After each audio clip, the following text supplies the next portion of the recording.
Welcome to the Fear and Greed Daily Interview. I'm Sean Aylmer. Well, what a day it was for the economy yesterday, highlighted by those jobs figures. The unemployment rate dropped in November from 5.2% to just 4.6%, as the economy created more than 335,000 jobs. It well and truly exceeded the expectations of most, if not all, economists. Then we had Cacho, and we also had the Reserve Bank Governor Philip Lowe speaking. Carlos Cacho is joining me this morning. He's the Chief Economist at Jarden Group. And Carlos, I'm hoping you'll be able to help me make a little sense of it all. Thanks for having me, Sean. Hopefully, I'm still trying to make sense of some of it myself. Crazy. So let's start with those labour force figures. What did you make of them? Look, a phenomenal labour force report. We basically unwound all of the damage, for lack of a better term, that the labour market took over the Delta lockdowns in a single month. We were expecting a strong outcome given the interesting information the ABS published the prior month about job attachment, which basically told us that even though we'd lost a lot of jobs, most of those people still had an attachment to their employer. So essentially they thought they were still employed. It's just that they hadn't been meeting the activity tests. They weren't counted as employed in the ABS data. So we were expecting that it was going to be a very strong print, but I didn't quite expect that we'd see all the jobs recouped in a single month. So really a great result. Unemployment rate back down to where it was before we went into lockdowns. And more importantly, the underutilisation rate down to a new record low, the lowest it's been in over 10 years. Wow. And then, hours worked was good. Participation rate was back up again? Yeah, hours worked, basically recouping almost all of the losses we saw through the lockdowns. Participation back to just shy of where it was. Employment to population ratio back to record highs. So look, any way you cut it, it was a very strong jobs report.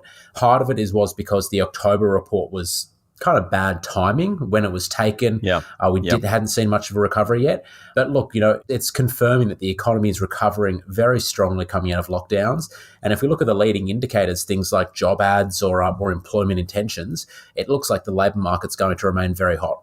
It's interesting. In the US, they talk a lot about the Great Resignation, all these people changing jobs. But you were alluding to the idea that in Australia, that just didn't happen because people remained attached to their place of employment, even if they weren't actually doing work.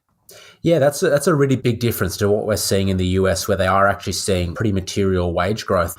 In Australia, I think, you can credit early on in the pandemic, JobKeeper was a very good program that helped keep that attachment for employees.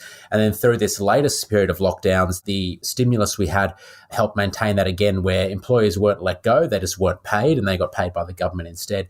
In the US, you've seen a lot more separation. You're seeing much higher rates of labour turnover, the highest on record.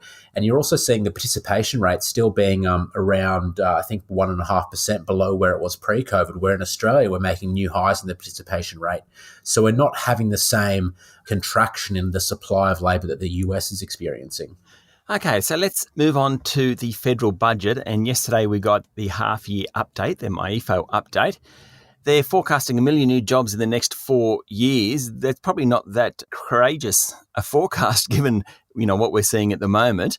Bottom line, we've still got deficits in the next 2 or 3 years and then they get larger in the out years, I think. What did you make overall of the budget finances yesterday? I think on the whole, it was, there was a lot of moving parts, a lot of changes with economic assumptions, a lot of changes, obviously, versus the budget, given we've had a lockdown and a lot more federal stimulus. Some changes as well with the NDIS costing a lot more than the government was expecting, about 26 billion more added in for that. I think the 1 million new jobs claim, like you say, it's not particularly courageous. If they take their basis October, they're already a third of the way there with today's numbers. So that makes the job a bit easier. On the whole, looking at the economic forecast, they're relatively conservative. They still have the unemployment rate only getting down to about 4.25% by 2023. I think we're probably going to be at 4% by the end of next year. So we'll probably surprise on the upside there. For me, the most interesting thing was the $16 billion they're squirreling away in a line item called decisions taken but not yet announced. Which is I love that line item. Yeah. It's usually where you put the pre-election spending that you haven't announced yet. Now, they didn't bite when journalists were suggesting that, but I suspect we may be seeing a bit of spending being announced between now and the election, which seems to be likely in May. And, I'm hearing whispers that we could see another extension of the temporary low and middle income tax offset, which is, for anyone counting at home, I think that's the third extension of what was originally meant to be only a 1 or 2 year policy that, might be one of these temporary policies that sticks around for a lot longer than expected. Stay with me, Carlos. We'll be back in a minute. My guest this morning is Jarden Chief Economist, Carlos Cacho. The Reserve Bank Governor Philip Lowe was talking yesterday in his hometown of Wagga Wagga.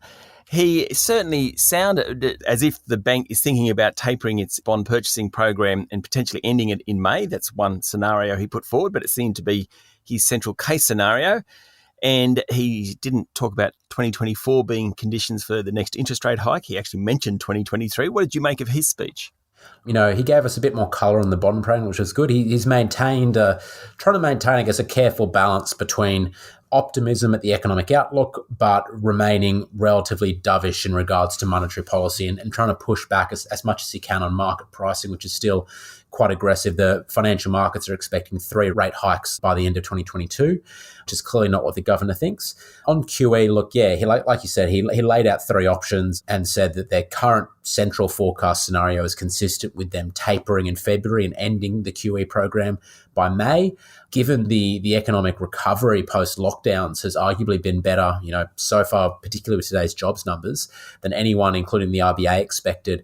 You might think we're probably moving towards the upside scenario, which he didn't say was consistent with it ending in February, but suggested that if the data surprises to the upside, that's a possibility. So there's definitely a risk that we see the bond purchase program end sooner than expected.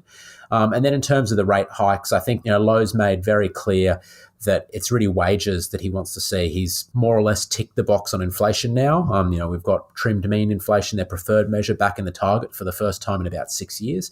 But wages are still starting with the 2 for most workers.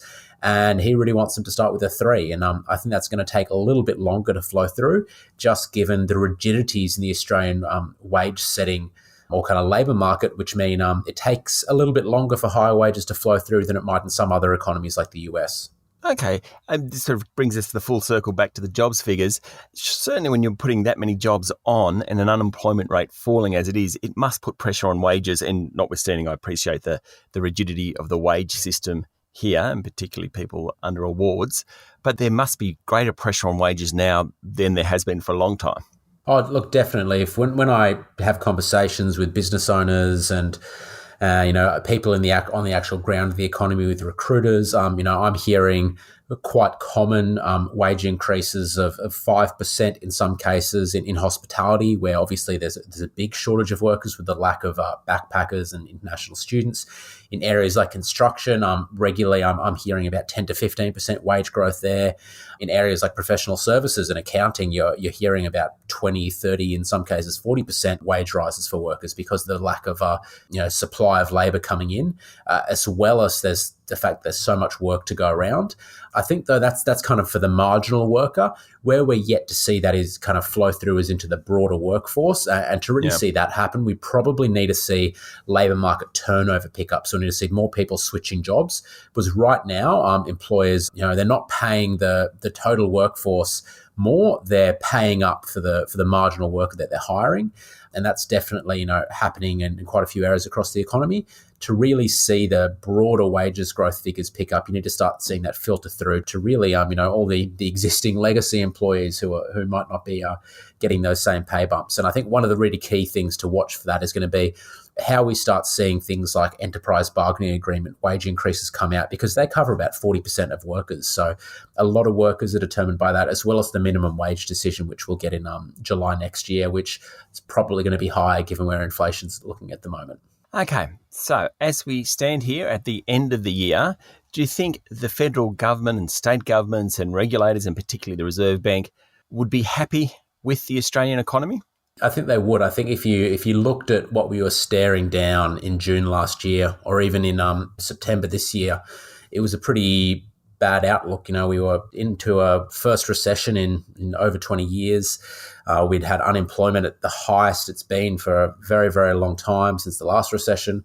The outlook was pretty challenging. And what we've seen is we've seen two very rapid V-shaped recoveries in the labour market. And we've seen a very strong economic recovery in regards to consumption and consumer spending. And the leading indicators are that we're seeing that again right now. If you look at the high frequency data for the banks, it looks like consumers are well and truly opening their wallets and getting out again.